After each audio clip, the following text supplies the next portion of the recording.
திருவண்ணாமலை மாவட்டம் ஆரணி அருகே 22 லட்சம் ரூபாய் கடன் வாங்கிவிட்டு திருப்பித் தரவில்லை என கூறி ஆட்டு வியாபாரியை சினிமா பட பாணியில் இனோவா காரில் கடத்திச் சென்று 10 நாட்கள் அடைத்து வைத்து சித்திரவதை செய்த 3 பேரை போலீசார் கைது செய்தனர்.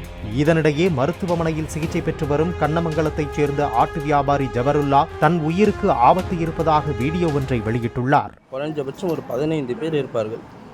அடித்தது பிளாஸ்டிக் பைப்பு, பச்சை குச்சி,